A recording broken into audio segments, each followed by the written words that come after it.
Olá para vocês que acompanham o jornal Sou de Palmas. Hoje nós vamos falar um pouco sobre o jornalismo tocantinense, sobre a fitoterapia, que é aquela medicina que é utilizada através de plantas medicinais para curar as pessoas e também sobre ufologia. Nós estamos aqui com Antônio Guimarães, que é dono do Palmas Daqui, um site aqui na cidade de Palmas, que também é considerado fitoterapeuta e também tem um vasto conhecimento a respeito de ufologia, já que ele foi um pioneiro em uma revista do tema aqui no estado do Tocantins, quando ainda era Goiás. Tudo bem com você, primeiramente, Antônio Guimarães, Tudo bem, Jorge? boa tarde, boa tarde. Um prazer estar aqui. Muito prazer. Eu queria que você falasse um pouco para a gente, a princípio, da sua trajetória. Se você nasceu aqui, como foi que você chegou até aqui, caso não, e poder também introduzir como o senhor entrou no jornalismo, por favor. Eu nasci em Carolina, Maranhão, e que era a cidade mais progressiva do norte, que fazia confronto com Tocantinópolis. Mas me eduquei e me criei em Tocantinópolis, onde fui educado no Seminário Menor Leão XIII, dos padres italiano-orionitas, e lá eu mantive contato com a filosofia, a teologia e com esses assuntos educacionais. E ao sair de Tocantinópolis, fui morar em Goiânia, e em Goiânia eu fiz curso de taquigrafia, cursos em rádio, no Diário da Manhã e etc. E ao voltar, eu fundei o primeiro jornal dos tempos modernos em Tocantinópolis, que era o Folha de Boa Vista, jornal impresso. E depois fundei o Blogspot Palmas Aqui, e logo em seguida o site Palmas Aqui. Mas ao longo dessa trajetória eu trabalhava com política, paralelamente, e ideologia, né? Eu era da Pastoral da Terra, com o padre José Tavares de Moraes, que morreu na minha frente, foi assassinado devido à questão de terra. Ele era o meu professor de latim. E também eu sempre trabalhei com fitoterapia, porque meus ancestrais nordestinos sempre foram raizeiros, que hoje o termo mudou, né? É naturopata, é fitoterapeuta. E eu aprendi muito também com a cultura indígena dos Apinagés a manipular plantas medicinais. E muitas celebridades aqui desse estado têm sido curadas com meus remédios naturais. Eu imagino que precisa ter um certo cuidado, né, para manusear esse tipo de medicamento, por ter um baixo índice cientificamente de comprovação. Quais são esses cuidados que vocês tomam para fazer esse tipo de terapia? Os cuidados vou encerrar numa frase: viva os acontecimentos diários em compartimentos hermeticamente fechados. É preciso ser hermeneuta para poder lidar com esse tipo de produto, que primeiro você tem que tirar a toxina das plantas, que a toxina tem em todos os remédios naturais e alopáticos. Você tira a toxina, depois você separa o que eu chamo de esculapina. Todo produto fitoterápico tem esculapina. Você tem um princípio de separar e você tem que estudar o princípio ativo e saber que tipo de planta pode se unir com outra para gerar um princípio que é SP, que é quimiotropicina ou não. E a França provou agora nessa era do Covid que a fitoterapia cura, porque a maioria das curas que aconteceu na França, que é a mãe da química lá, né? A França voltou a usar a fitoterapia e deu certo, né? E a fitoterapia aqui no Brasil é bem divulgada, porque é o maior laboratório de fitoterápico do mundo é o herbário brasileiro, e Natural Sunshine é o segundo dos Estados Unidos. Natural Sunshine, né? Que usa como princípio ativo lá a malaguenha, que nós conhecemos aqui como pimenta malagueta, que é uma das maiores fontes de vitamina C do planeta, né? Certo. Popularmente falando, a fitoterapia ela vem dos ancestrais, né? Os avós passam o conhecimento para os filhos, que passam para os netos desses avós. Eu queria saber do senhor como que o senhor foi introduzido na fitoterapia e também qual a diferença que o senhor vê da fitoterapia para a medicina convencional? Meu avô, lá no Nordeste, era conhecido como mestre Salu. Então, quando alguém era picado por cobra, quando alguém estava morrendo e que ninguém dava jeito, vai para o mestre Salu, se não der jeito, morre. E o mestre Salu começou a curar muitas pessoas. Esse passou para o meu avô, passou para o meu pai, e eu via sempre meu pai fazendo as fórmulas dele, né? Vi uma vez que eu fiquei impressionado, meu pai curando um homem de câncer no rosto com a raspa da joá, joá, que é uma planta nordestina. Eu fiquei impressionado com aquilo e comecei. Depois morei ao lado de um padre chamado Zé de Arimateia, um dos primeiros padres negros da minha região lá, irmão do bispo Dom Luiz, que ele só cultivava plantas medicinais, e eu era o cara que andava atrás com o regador, regando as plantas dele, limpando as plantas e tal, e ele me mandava anotar, e ali eu fui aprendendo muitas fórmulas com esse padre também, né? Você vê que o princípio da descoberta quando se fala de herbário, quando se fala de ervas, por incrível que pareça, quem descobriu os princípios ativos das principais plantas do Brasil, um padre. Quem introduziu o princípio da aloe vera, esse princípio da ora pro nobis, foram os padres. E hoje você sabe que a ora pro nobis é uma carne vegetal, que tem as mesmas proteínas da carne, e não tem o efeito colateral da carne, porque o excesso de carne ingerida causa câncer, e a ora pro nobis combate o câncer. Atualmente tem demanda para isso aqui no Tocantins, para esse tipo de terapia? Está crescendo muito. Vou dar como exemplo aqui o Quave, o Anderson da Quave. O Anderson da Quave e o Zaiden, do Laboratório 100 de Gurupi, começaram comigo em 1995 aqui, com a pastinha na mão, vendendo de porta em porta. Só que eles tinham autoestima melhor do que a minha, eles colocavam o nome aqui, Dr. Zaiden, Dr. Anderson na jaqueta branca. E eu não fazia isso, porque eu não era doutor e eles também não eram, né? Mas aí, a maioria das fórmulas escritas eu passei para o Anderson. O Anderson se juntou com uma amiga espanhola, que é adventista, e montou a Quave. De vez em quando eu vou lá no Anderson, quando eu vou lá, ele me pede para ficar ali atendendo as pessoas, ensinando as fórmulas. Então, eu sempre fiz isso por amor, e não por fator comercial, né? Agora, a comparação com homeopatia e alopatia, que é a medicina, a alopatia ela é científica porque ela usa o QSP, a quimiotripsina, usa os laboratórios e transforma todo e qualquer remédio que você compra na farmácia, ele vem da natureza. Então, o que é a química?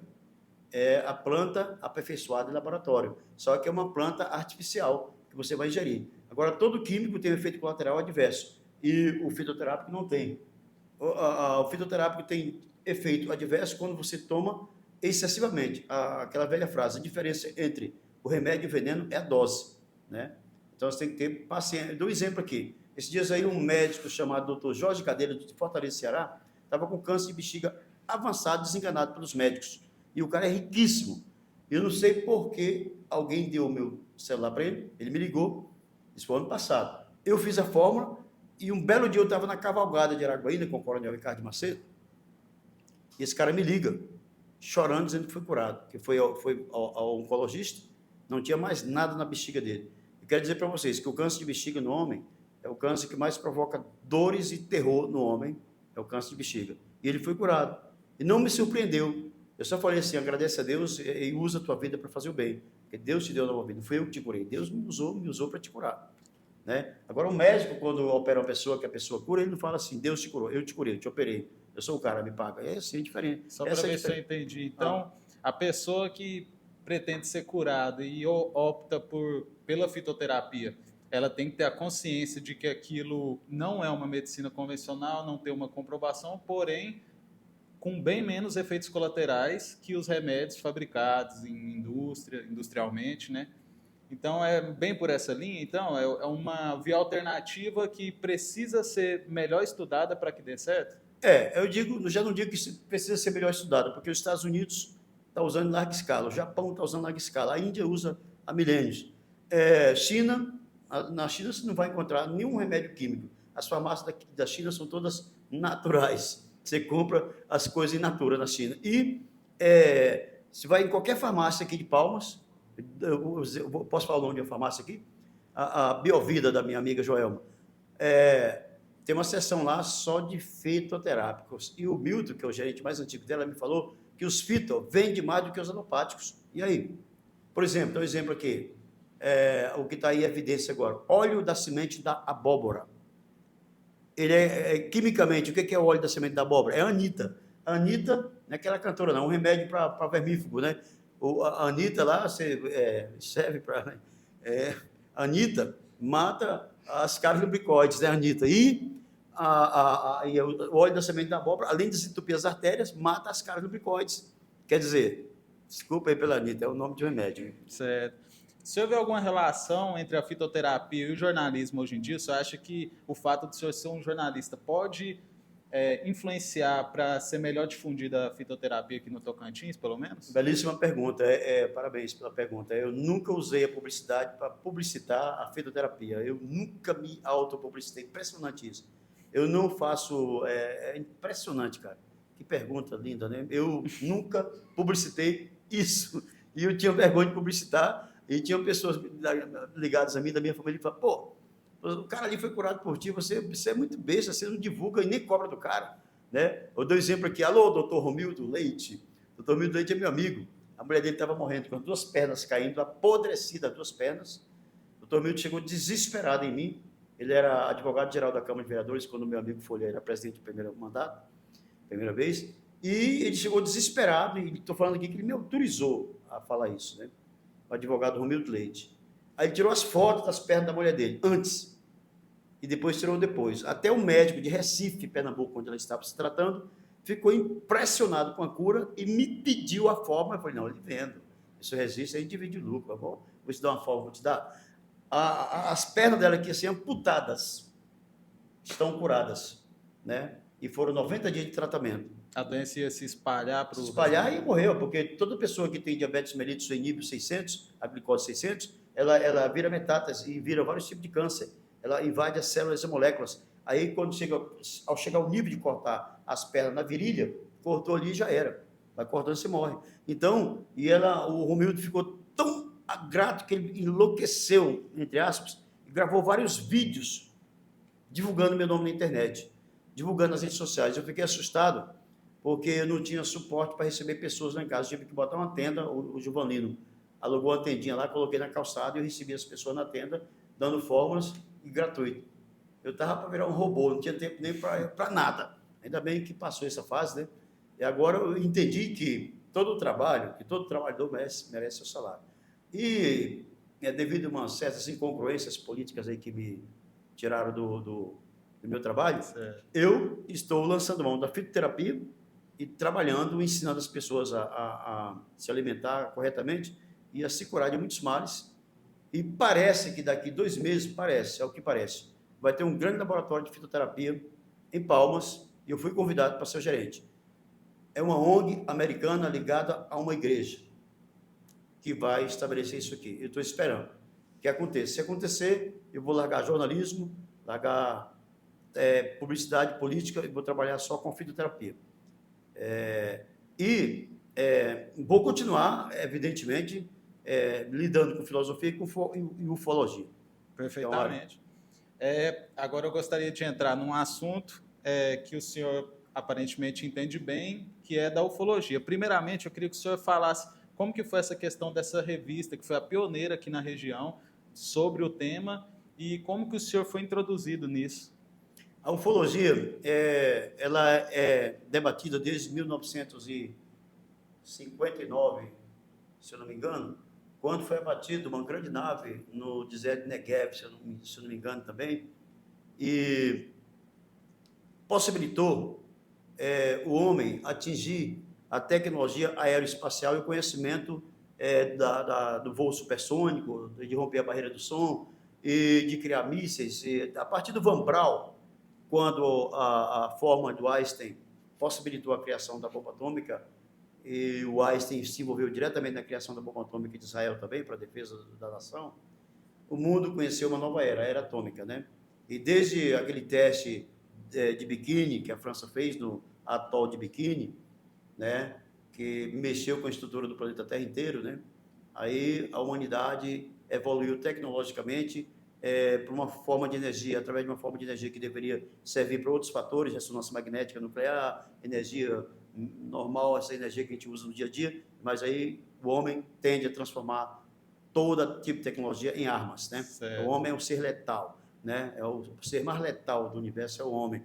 Então, meus primeiros contatos, tinha um padre italiano que era meu mentor, reitor, e ele lia sobre tudo, e eu tomava de conta a biblioteca central, era a minha função, sacristia e biblioteca. Aí quando eu ia limpar a biblioteca, tinha muitos andares, aí quando chegava num determinado andar, tinha livros lá que eu não podia ler, para a minha idade, tá? Eu pegava e ia ler. Aí foi daí que naquele tempo só tinha correio, não tinha comunicação como tem hoje. Aí eu pedia para a editora Record as revistas eu assinava de ufologia. A número 1 que chegou em Tocantinópolis, Goiás, a número 1 está numa biblioteca municipal até hoje, tá? Foi a que eu pedi. Daí eu comecei a estudar ufologia e fiz uma sequência de coleções e depois chegou a mim a Operação Cavalo de Troia, do JJ Benítez, que é o maior ufólogo vivo do planeta Terra hoje. Aí eu li toda a Operação Cavalo de Troia, tenho toda, e releio, porque é muito difícil a compreensão, E quando eu estive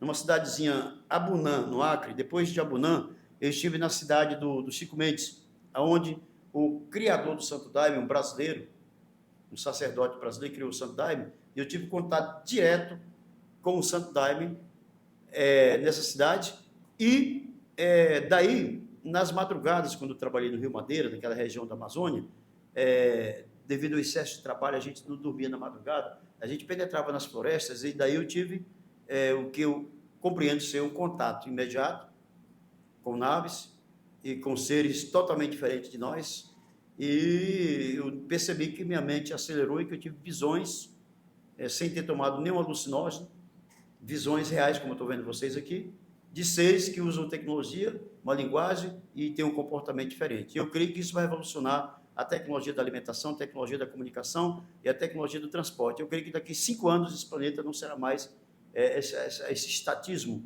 essa forma estática de viver que nós estamos vivendo aqui. O tempo vai ser muito valorizado e a preciosidade do tempo vai ser hipervalorizada e as pessoas vão pensar muito mais antes de desgastar o tempo sem ter tempo para usar o tempo e botar a desculpa no tempo, porque não teve tempo para usar o tempo. Importante esse levantamento. Então, senhor Antônio, eu levantei essa questão porque eu queria perguntar para o senhor a respeito de um caso recente que aconteceu, onde foram vistos objetos voadores não identificados, os famosos OVNIs, sobrevoando os céus, ou o céu dos Estados Unidos, também foram vistos em cima da Rússia, da China, no Brasil recentemente, alguns avaliados no tamanho ali de um carro popular, de um carro de passeio popular normalmente, e eu queria saber a sua opinião a respeito disso. O senhor claramente lê bastante, deve estar atualizado sobre o tema, e o que o senhor sabe a respeito disso, ou o que o senhor acha, pelo menos, para poder nos dizer? O que eu penso é que a vida extraterrestre é uma realidade, existem seres interestelares, existem outras civilizações, e existem civilizações do bem e do mal, como existem seres humanos do bem e do mal. Então, tem luta entre duas civilizações no planeta Urantia. Depois pesquise sobre o planeta Urantia e sobre Tem um outro planeta aqui que eu até anotei o livro que eu estou lendo, mandei até para o Ramon hoje, rapidão aqui. Vocês pesquisam sobre a Urantia. Vocês pesquisam sobre a Urantia, vocês vão saber o que é a Urantia, o que são os seres interestelares, o que são os líderes que usam um sistema novo de comunicação. Para você ter uma ideia, em 1986 eu fiz o vestibular em Goiânia, na UFG, eu estava lá fazendo um curso militar, e passei em segundo lugar para direito, mas não dei sequência. A minha redação tirou em primeiro lugar porque eu falei de um objeto que não existia, a criação do celular. Eu fiz uma redação chamada O Celular, que eu pesquisei a célula e eu previ que da célula ia nascer um sistema de comunicação baseado na EMC.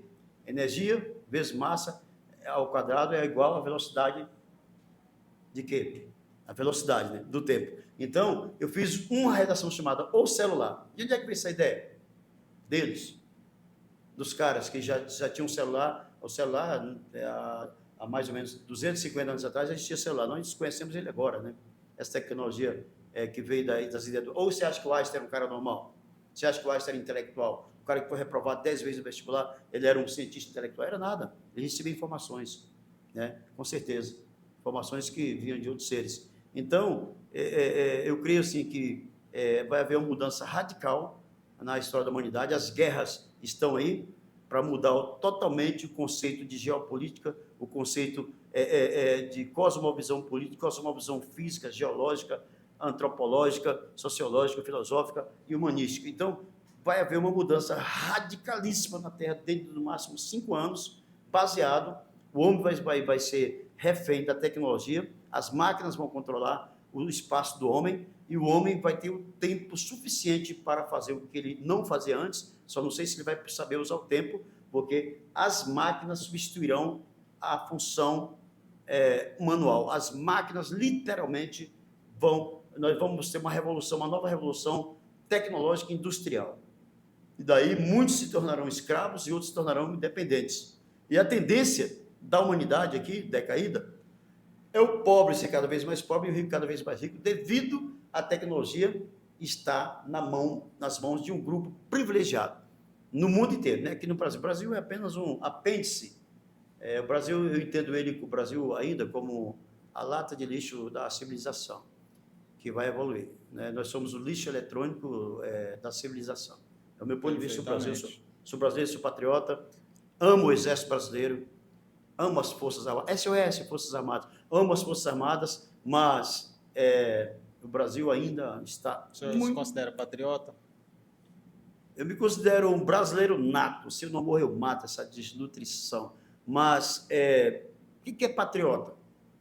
O cara que faz continência, que marcha, que canta o hino da independência, o hino da bandeira, o hino nacional, o cara que tem disciplina, o cara que jura lealdade pela pátria.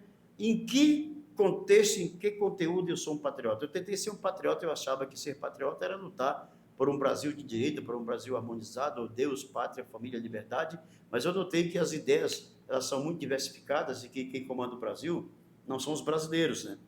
Então, eu prefiro dizer que eu sou um cidadão do cosmos, sou um microcosmo do cosmos que está num lugar limitado chamado Brasil, que tem leis próprias, Constituição, bandeira, e que essa bandeira pode mudar a qualquer hora de cor, e tudo pode mudar. O Dom Pedro II não foi o maior intelectual que pintou nesse país, não foi o melhor líder, o melhor político desse país. O Exército resolveu tirar o Dom Pedro II, baseado nas ideias de Augusto Comte, colocou ordem e progresso, que é uma frase ditatorial numa bandeira, e amarrado nessa ideia, implantou a República Federativa do Brasil, centralizada no Exército. Então, eu não posso dizer mais nada, porque daqui a 100 anos pode mudar. E 100 anos hoje é 5 anos. Naquele tempo, 100 anos era 100 anos literais. 100 anos hoje é 5 anos é 100 anos. O tempo está condensado. Eu digo e repito, antes de começar o Covid aqui no Brasil, eu contei com o meu amigo Ramon, que é o meu confidente aí, essas coisas, que eu vi alienígenas invadindo o espaço aéreo de Palmas, jogando gases em Palmas. Eu vi, não vi, não foi visão, não foi sonho, eu vi literalmente. Porque à noite eu não durmo, eu observo as estrelas à noite. Eu fico até 4 horas da manhã acordado. Eu durmo das 5 às 9, todo dia. Então, aí eu estava observando as estrelas e vi isso. Milhares e milhares de naves verdes, em forma de tubarão, compridas, cilíndricas, rajadas, invadindo o espaço de Palmas, e uma voz falou assim para mim: nós estamos jogando gases sobre vocês. E eu suei. Ela chegou bem próxima de mim, jogando um raio em cima da minha cabeça, um raio muito gostoso, assim, tipo um raio, quando você vai numa boate, você está dançando ali, aquele raiozinho, cálido, né? E eu comecei a suar demais e senti um cheiro de enxofre, de muita coisa, gás betano, né? E eu peguei e corri e me escondi dentro de casa. Eu creio que se eu não tivesse caído, eu tinha saído, eu tinha morrido. Perfeitamente. O senhor que esteve recentemente em Brasília, o senhor quer falar sobre a passagem em Brasília? Sim, tranquilo. Como que foi a sua ida até lá? O que o senhor acabou fazendo lá nessa sua viagem? Brasília, começou o movimento ali na Ponte do Luzimã. Pode continuar, pode falar. E começou na Ponte do Luzimã o movimento. E lá tinha um líder chamado Nelson, tinha um líder chamado Marasco, tinha um líder chamado Walter, vários líderes, né? Que estavam influenciando para o bem, ali trazendo alimento, trazendo... Como que eram os nomes dos líderes? Pode citar? Não, pode. Não digo líderes, influenciadores. Tinha uma série de influenciadores. Vamos evitar o nome dos líderes para evitar problemas futuros para eles e para mim. Então, tinha um pessoal que ajudava, levando água mineral, levando alimento, levando e tal, e buscando mudar o sistema eleitoral aí, que dizem que deu problemas aí no log, no código-fonte, não sei o que e tal. O código-fonte, para mim, é quando eu bebo água mineral lá na cachoeira. É o código-fonte, que lá é mineral, bebo, não tem nenhuma substância química que vai me matar, né? Certo. Então, eu não entendo log, de código-fonte, sistema binário, não entendo nada disso. Mas, aí eu fui, primeiro aqui, depois Brasília. Chegando em Brasília, eu fiquei assustado, que eu vi 26 estados dentro de um quadrilátero, dentro de uma circunferência. Praça dos Cristais, que é o cartão postal de Brasília. Eu fiquei impressionado com a quantidade de pessoas e a organização, a solidariedade, a educação, o respeito dentro daquele local. Mesmo com tudo que aconteceu? Exato. Tendas gigantescas, cada tenda tinha 80 barracas. Foi no dia 8, certo que o senhor esteve lá? Sim, eu estive lá, fiquei 60 dias lá, eu morei lá. Eu vivi lá. Inclusive, tive alguns problemas, porque 60 dias sem trabalhar, e ainda subiu o documento. Questão de alimentação, moradia. Questão de alimentação. Como que o senhor fez? Uma solidariedade muito grande. Os mais ricos compravam os alimentos, os mais pobres administravam, e as cozinheiras excelentíssimas, mulheres, nunca vi mulheres tão dedicadas, educadas. O pessoal que eu vi com maior coragem, maior idealismo, lá no acampamento foram as mulheres. Porque nenhum homem se apresentou como líder, com medo de dizer que é líder, e o Xande interpelar e prender. Então, você sabe quem é o Mr. Alexander, né? O Mr. Alexander prende tudo e prende todos e manda em tudo. Então, para não ser pego pelo Mr. Alexander, o povo botava as mulheres para ser líderes, as mulheres. Mas por trás era eles que eram líderes, os Líder que financiava e tal, né? E uma harmonia fenomenal. Horário de acordar às 5 horas da manhã, oração, todo dia tinha culto, vigília, e depois todo mundo ia cantar o hino nacional, o hino da bandeira, da independência, tinha um podcast no caminhão, todo mundo marchava, vamos dar 7 voltas ao redor do quartel, que é 7 voltas ao redor das muralhas de Jericó, era essa ideia louca. E era o Big Brother a céu aberto. Como finalizou a sua passagem por lá? A minha passagem por lá finalizou com um gás lacrimogêneo, aquelas bombinhas legais, que os caras jogavam nas barracas, e aqueles tiros, não sei de quê, de borracha, e muito corre-corre, e atenção, você tem aí 2 horas para evacuar, e cada um tinha que desmontar a barraca, colocar nas costas, correr ou ficar. Os que correram, ficaram. Os que ficaram, não correram. Mesmo, né? Com esses ataques sendo considerados anticonstitucionais, vocês ainda preferiam continuar lá? Os ataques anticonstitucionais foi jogar bomba de gás lacrimogêneo em criança, em mulher, em idoso, em patriota. Ataques anticonstitucionais foi desrespeitar o direito de quem estava usando uma arma chamada bandeira do Brasil. Essa era a nossa arma. E o outro ataque constitucional foi dizer SOS Forças Armadas, que as Forças Armadas são, no meu ponto de vista, as forças desprogramadas. Então, são armadas, mas não servem para nada. Agora, ninguém estava pedindo golpe, pedindo queda de poder, estava pedindo proteção só. Pô, assim como nós entramos pacificamente, tinha que sair todo mundo pacificamente. Porque na hora que os meus amigos que chegaram lá no Congresso, ontem mesmo conversei com um deles que estava lá dentro, dos esplanados, lá dentro dos prédios, ele falou para mim que quando chegou lá tinha mais de 200 pessoas com camisa preta, e com um capuz preto e com as varas desse tamanho quebrando tudo lá.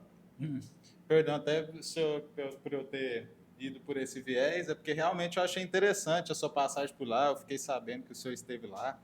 E então é isso. Antônio Guimarães, ele que é jornalista com uma autodeclaração em ufologia e também na fitoterapia, e eu fiquei sabendo que o senhor é fã do Raul Seixas também, certo? Sou, claro. Você poderia dar uma palhinha para a gente finalizar? Tranquilo. Quer que é ouro de todo aí. Então, fica à vontade. Beleza, cadê o violão? Tem uma que eu gosto muito, que é o disco voador. Né? Mas vou mandar um pedacinho de ouro de todo, pode ser? Pode. Eu devia estar contente, porque eu sou o dito cidadão honesto e respeitado e ganho 4.000 cruzeiros por mês. Eu devia estar alegre e satisfeito por ter tido vencido na vida, depois de ter conseguido comprar um Corcel 73. Eu devia estar alegre e satisfeito por o Senhor ter me dado o final de semana para ir no jardim com a família, jardim zoológico, dar pipoca aos macacos. Ah, mas que sujeito chato sou eu, que não acho nada engraçado, macaco, bola, praia, tobogã. Eu acho tudo isso um saco. Eu devia estar contente, mas confesso até mesmo apestalhado que eu estou decepcionado. Por quê? Foi tão fácil conseguir, agora me pergunte, e daí? Eu tenho opções de coisas grandes para conquistar. Eu não posso ficar aí parado. Eu ia falar do disco voador no final. Muito obrigado. Valeu. Então, pessoal, acompanhe o Show de Palmas. Até a próxima entrevista. Foi obrigadão mesmo.